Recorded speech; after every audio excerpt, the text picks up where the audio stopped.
Voilà pour la dernière partie de cette émission spéciale, je vous le rappelle, consacrée à la 5e édition des rencontres des dessinateurs de presse au Mémorial de Caen.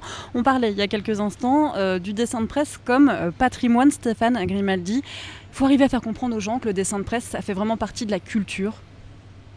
Oui, et il fait partie de notre culture depuis des siècles. D'abord, il faut aussi que les gens comprennent que le dessin de presse, c'est pas un truc qui est sorti, c'est pas récent. On va dire la Révolution française, en 1789, il y avait des dessins terribles sur la reine, Oui. le roi, etc.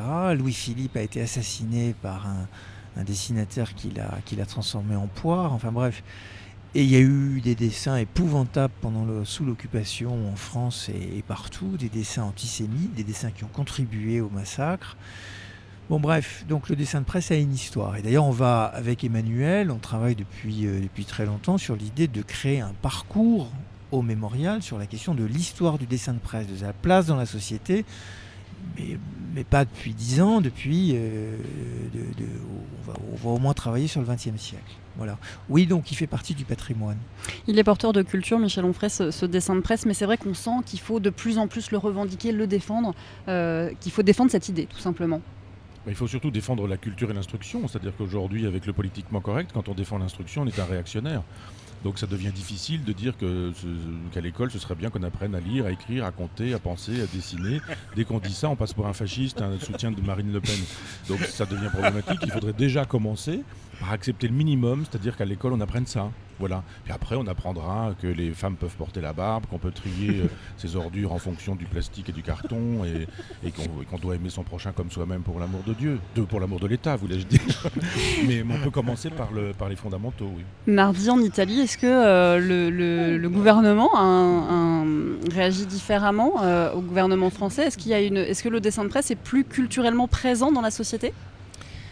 Au premier temps, oui. Mais comme je disais avant, je vois on commence à oublier l'importance de ce métier, de cette profession.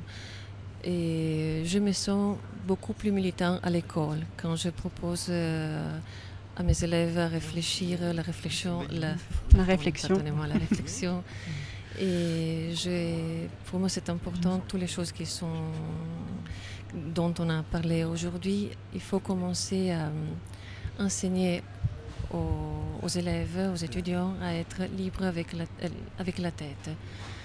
C'est la chose la plus difficile d'enseigner, mais c'est la plus importante. Et la culture Je vous en prie, terminez. Non. Kianouche, vous intervenez auprès d'enfants, auprès d'adolescents pour porter un peu votre histoire et pour témoigner. Oui, depuis 2010, je suis allé dans beaucoup d'écoles, beaucoup de lycées, des collèges, des universités, à Caen, à Paris ou dans d'autres villes de France. Et c'était une expérience excellente pour moi. J'ai découvert un monde qui je ne connaissais pas avant. J'ai reçu des questions très très intelligentes. Et récemment, la dernière interview ou présentation que j'avais, c'était dans un lycée à Paris. Et c'était violent un petit peu. Il y avait des réactions assez vives. Il y avait des réactions par des très très jeunes filles. J'étais très touché. Ça me pose beaucoup de questions. Et elle a insisté qu'il faut tuer les gens qui l'insultent ou ils dessinent le prophète Mohammed. Et il croyait, il était vraiment très insistant sur et elle était française, parisienne. Donc ça veut bien dire qu'en faisant cette éducation au dessin de presse, on lutte aussi encore contre tous ces obscurantismes. C'est ce que je voulais dire. Avec ce travail, en tant que dessinateur de presse, quand on est présent en face de ce type des gamines, des ados, on peut expliquer mieux à eux à quoi sert notre boulot, comment on dessine, c'est quoi la fonction de notre pensée. On n'est pas démon, on n'est pas, on n'est pas shaitan, on n'est pas, méchant, déjà. Et après, avec ce dialogue, je pense qu'on peut vraiment on peut fixer beaucoup de choses. Chonu, vous continuerez à défendre, j'imagine bien entendu, le dessin de presse comme élément de patrimoine. On parle un instant de ce dessin peut-être que vous venez de faire. Oui, c'est un dessin à double entrée. Donc, c'est un jeune qui est devant son ordinateur avec une marque bien connue. Il a sa capuche, il a du gel dans les cheveux. Et puis ses parents qui sont là, qui le regardent. C'est un des outils de réussite sociale aujourd'hui, l'ordinateur. Hein, c'est avoir un enfant qui...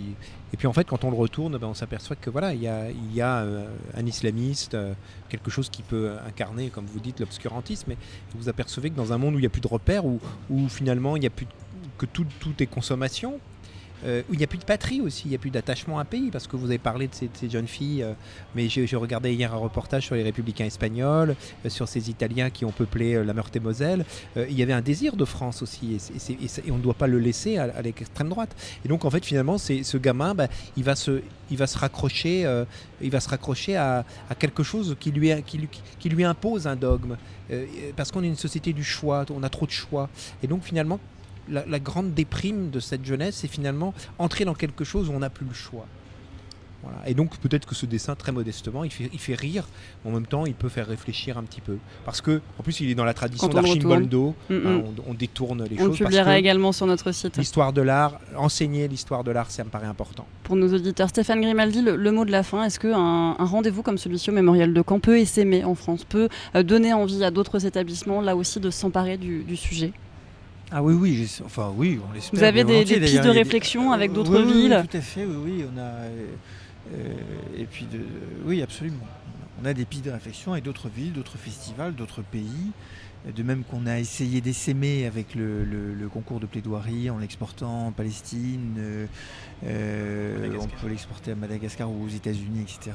On peut tout à fait essaimer à partir de Caen, là encore une fois de plus, avec cette idée que les dessinateurs de presse ne travaillent pas dans une espèce de solitude absolue, donc c'est bien d'avoir autour d'eux des intellectuels comme Michel Onfray, demain Monsieur Monsef Ben Moussa qui est le conservateur du musée du Bardo de Tunis, et de penser le dessin dans une globalité, sortir le dessin de son petit territoire, de son bocal. C'est tout ce qu'on lui souhaite au dessin de presse, de sortir de son territoire. Merci beaucoup à vous tous d'avoir été en direct sur Tendance Ouest ce midi. Monsef Ben Moussa, vous en parliez à l'instant, il sera notre invité demain matin à 8h33 pour l'invité de la rédaction. Il sera interrogé en direct par Maxence Goregues. La suite du programme, c'est maintenant. Je remercie à nouveau tous nos invités. Le programme complet de ces rencontres des dessinateurs de presse est à retrouver sur notre site, bien entendu, mais aussi sur le site mémorial-caen.fr. Merci à nouveau à tous.